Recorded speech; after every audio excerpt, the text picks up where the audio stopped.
দেখুন, ইতিমধ্যে আমাদের সারা বাংলা থেকে বহু কর্মী রওনা দিয়ে দিয়েছেন। তারা রাস্তায় আছেন। আজকে রাত্রিরে সব এসে পৌঁছে যাবেন। আগামীকাল আমাদের ঐতিহাসিক সমাবেশ শহীদ মিনার ময়দানে। 21 তারিখে ভাঙড়ের বুকে এসার প্রতিবাদ আপনার কেন?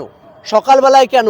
কারণ আমাদের সকালবেলায় ভাঙড়ের মানুষ স্বতঃস্ফূর্তভাবে অধিকার সমাবেশের উদ্দেশ্যে রওনা হবে।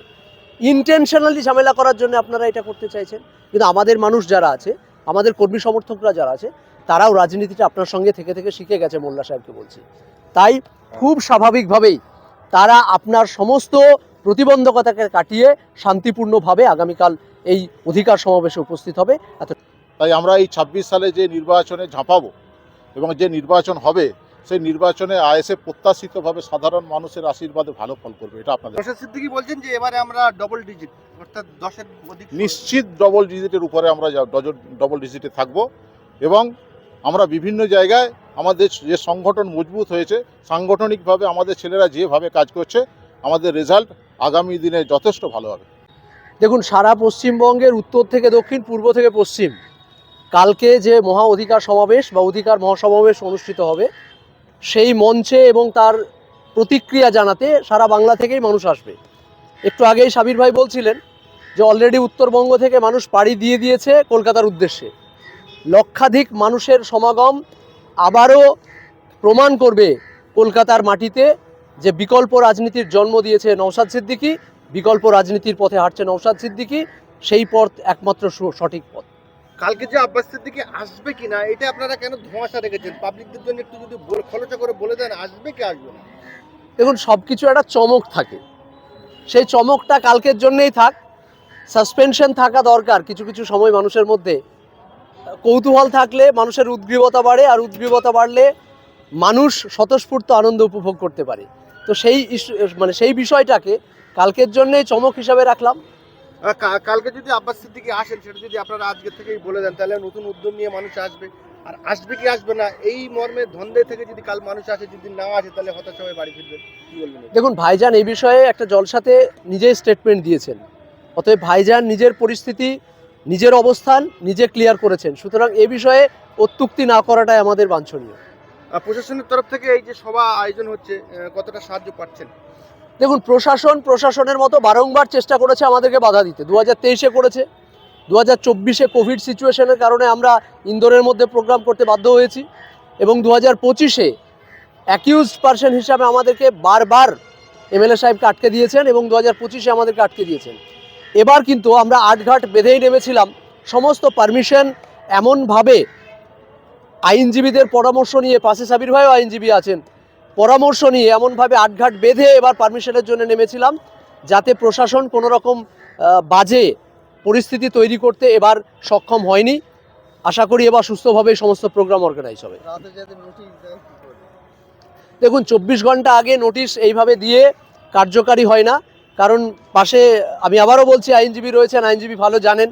কিন্তু 24 ঘন্টা আগে যদি সমস্ত ইনফ্রাস্ট্রাকচার রেডি হওয়ার পর পশ্চিমবঙ্গের বিভিন্ন প্রান্ত থেকে মানুষ আসার উদ্দেশ্যে কলকাতায় রওনা দেওয়ার পর ওইভাবে হঠাৎ একটা মেল করে দিয়ে পারমিশন ক্যান্সেল করা যায় না। এটা প্রসিডিউর নয়, সময় আসলে সেটাও মোকাবেলা করা হবে। গতকাল আপনাদের এই প্রতিষ্ঠা দিবসের প্রচারের জন্য ভাঙড়ে বেশ কিছু জায়গায় গেট ফেস্টুন পতাকা লাগানো হয়েছিল, সেগুলো দেখলাম যে ছেঁড়া হচ্ছে, আগুন ধরানো হচ্ছে এবং অভিযোগের তীর সেই তৃণমূলের দিকে, কি বলবেন?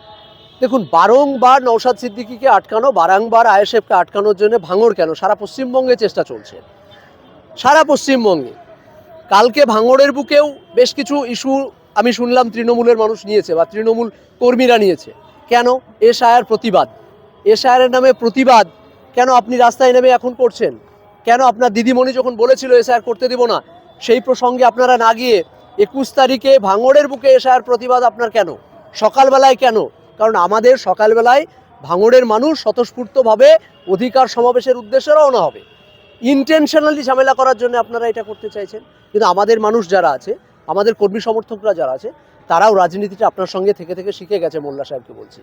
তাই খুব স্বাভাবিকভাবেই তারা আপনার সমস্ত প্রতিবন্ধকতাকে কাটিয়ে শান্তিপূর্ণভাবে আগামীকাল এই অধিকার সমাবেশে উপস্থিত হবে, এতটুকু নিশ্চিত। 5 বছর বয়স হতে চলেছে আইএসএফ ইন্ডিয়ান সেকুলার ফ্রন্টের, আর ইতিমধ্যেই সারা পশ্চিমবাংলায় প্রত্যেকটা জেলায় প্রত্যেকটা বোলাকে এই আইএসএফ এর কর্মী সমর্থক বা সংগঠন রয়েছে, কি বলবেন এই প্রসঙ্গে?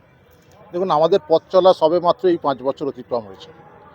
আমরা যে 2021 সালে নির্বাচনে প্রতিদ্বন্দ্বিতা করেছিলাম আর আজকে 2026-এ এর আকাশ পাতাল ফারাক আছে। তাই আমরা এই 26 সালে যে নির্বাচনে ঝাঁপাবো এবং যে নির্বাচন হবে সেই নির্বাচনে আইএসএফ প্রত্যাশিতভাবে সাধারণ মানুষের আশীর্বাদে ভালো ফল করবে, এটা আপনাদেরকে বলতে পারি।